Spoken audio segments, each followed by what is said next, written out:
Hello बच्चों, कैसे हैं आप सभी लोग। हमने इसके पहले के वीडियोज में आप लोग को एल्केनो से एल्किल बनाना सिखाया। उसके बाद हमने आप लोग को एल्केनो का आईपीएससी नेम फॉर्मेट करना बताया।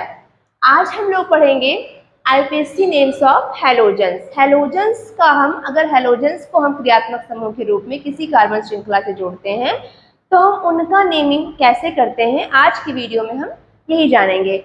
अच्छे से जानने के लिए वीडियो के एंड तक हमारे साथ बने रहिए, आपको बहुत ही अच्छी तरीके से समझाएंगे।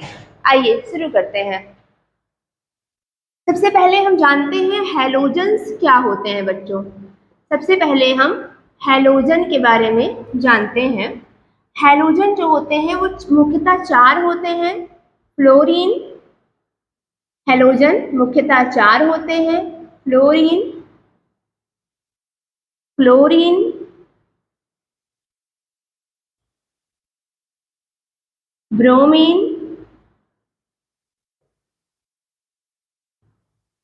और आयोडीन। ये हैलोजन मुख्यतः 4 होते हैं। Fluorine, chlorine, bromine, iodine. जब ये क्रियात्मक समूह अर्थात फंक्शनल ग्रुप के रूप में काम करते हैं तो इनका नेम हम कर देते हैं फ्लोरो, क्लोरो, ब्रोमो और आयोडो। इनका नाम हम कर देते हैं फ्लोरो, क्लोरो, ब्रोमो और आयोडो। अब हम समझते हैं बच्चों कि ये किसी कार्बन श्रृंखला में जुड़ करके क्या नाम बनाते हैं। सबसे पहले हमें जानना है हैलोजेंस को हम व्यक्त किससे करते हैं। हैलोजेंस को हम एक्स से व्यक्त करते हैं बच्चों। हैलोजेंस को हम किससे व्यक्त करते हैं? हैलोजेंस को हम एक्स से व्यक्त करते हैं। अब जब हम किसी एल्केन में बच्चों, जब हम किसी एल्केन में हैलोजन को जोड़ते हैं तो क्या बनता है? हमें प्राप्त होता है हैलो और एल्केन। जब हम किसी हैलोजन को एल्केन में जोड़ते हैं तो हमें प्राप्त होता है हैलो एल्केन। अर्थात एल्केनों की जो हैलोजन उत्पन्न होते हैं उन्हें हम हैलो एल्केन कहते हैं। एल्केनों को सामान्यतः हम R से व्यक्त करते हैं और हैलोजन को हम X से व्यक्त करते हैं। इसीलिए जो हमारा सूत्र बनता है वो हो जाता है RX। अब किसी श्रृंखला को हम नाम कैसे देंगे हम ये जानते हैं बच्चों। सबसे पहले हम अपना रूट वर्ड फॉलो करते हैं। रूट सिस्टम हम फॉलो करके सबसे पहले देखते हैं। तो हमने पढ़ा था इसके पहले की वीडियोज में, सबसे पहले बनती है कोई पेरेंट चेन। सबसे पहले बनती है कोई पेरेंट चेन, उसके बाद में हम सफिक्स का यूज करते हैं बच्चों। हम सफिक्स का यूज करते हैं। उसके बाद हम कोई फंक्शनल ग्रुप या कोई सब्स्टिट्यूएंट ऐड करते हैं। कोई फंक्शनल ग्रुप या कोई सब्स्टिट्यूएंट ऐड करते हैं बच्चों। अब सबसे पहले मान लेते हैं हमारे पास अगर कोई कार्बन श्रृंखला है, 5 कार्बनों की एक श्रृंखला मान लीजिए हमारे पास है और इन सब पर क्या ऐड है? हाइड्रोजन।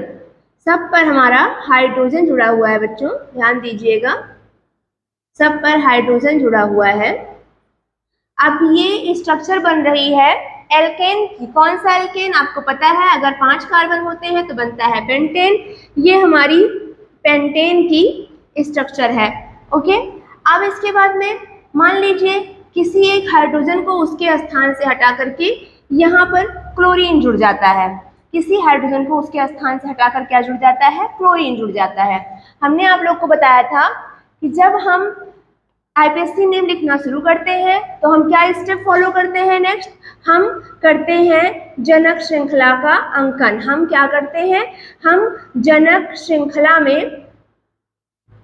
श्रृंखला में कार्बन का अंकन करते हैं। जनक श्रृंखला में कार्बन का अंकन करते हैं बच्चों। तो अंकन हम कहाँ से करते हैं? जहां से हमारा क्रियात्मक समूह नजदीक होता है। जहां से हमारा क्रियात्मक समूह नजदीक होता है हम वहीं से अंकन करना प्रारंभ करते हैं। जहां से क्रियात्मक समूह नजदीक होता है हम वहीं से अंकन करना प्रारंभ करते हैं। तो हम इस श्रृंखला में समझते हैं हमारा क्रियात्मक समूह क्लोरीन क्लोरो समूह से जुड़ा हुआ है। कहाँ से प्रारंभ करेंगे हम? इधर से 1 2 3 4 5। आप देख रहे हैं पोजीशन 2 पे क्लोरीन जुड़ा हुआ है। क्लोरीन को हम किस रूप में लिखते हैं? क्लोरो के रूप में लिखते हैं। तो हम लिखेंगे 2 पे क्या जुड़ा हुआ बच्चों? क्लोरीन अर्थात क्लोरो। इसका नाम हो जाएगा 2-क्लोरोपेंटेन। बहुत आसानी से समझा हमने, 2-क्लोरोपेंटेन। अब मान लीजिए हम कोई दूसरा एग्जाम्पल समझते हैं। ये हमारा उदाहरण 1 था, ये हम उदाहरण दूसरा लेते हैं। कार्बन की एक श्रृंखला लेते हैं, एक चेन लेते हैं और इन पर हाइड्रोजन परमाणुओं को हम जोड़ देते हैं।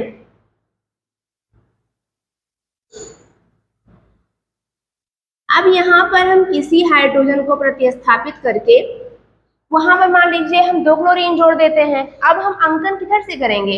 इधर से करते हैं तो 1 2 3 4, इधर से करते हैं तो 1 2 3 4। हम किधर से भी अंकन कर सकते हैं। मान लीजिए हम यहाँ से अंकन कर रहे हैं 1 2 3 और 4।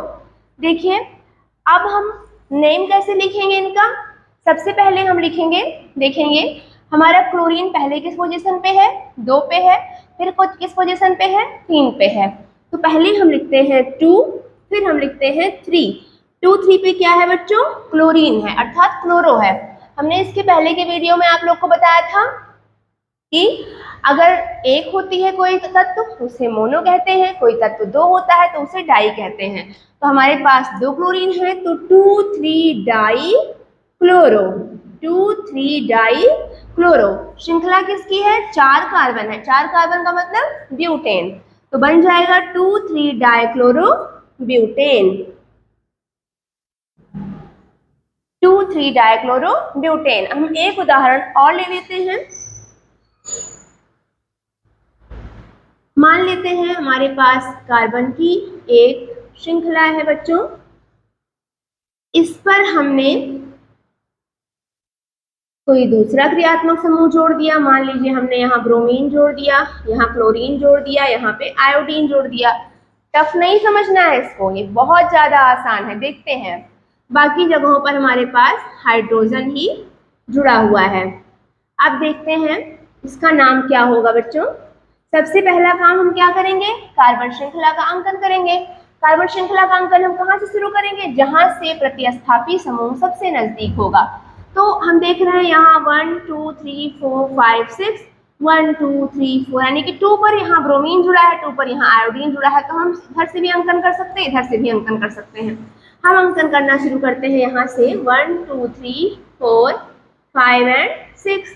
अब देखिए सबसे पहले हमारा 2 पे क्या जुड़ा हुआ है? ब्रोमो। 3 पे क्या जुड़ा हुआ है? क्लोरो। 5 पे क्या जुड़ा हुआ है? आयोडो। सबसे पहले हम लिखते हैं 2 ब्रोमो, सबसे पहले हम लिखते हैं 2 ब्रोमो, फिर 3 पे हमारा क्लोरो है तो हम लिखेंगे 3 क्लोरो। 5 पे आयोडो समूह है तो 5 आयोडो। श्रृंखला किसकी है? 6 कार्बन, मतलब हेक्सेन की श्रृंखला है बच्चों। हेक्सेन लिख देते हैं, ये हमारा आसानी से नाम बन गया। हम एक अंतिम एग्जाम्पल लेके आपको समझाते हैं। बहुत छोटी श्रृंखला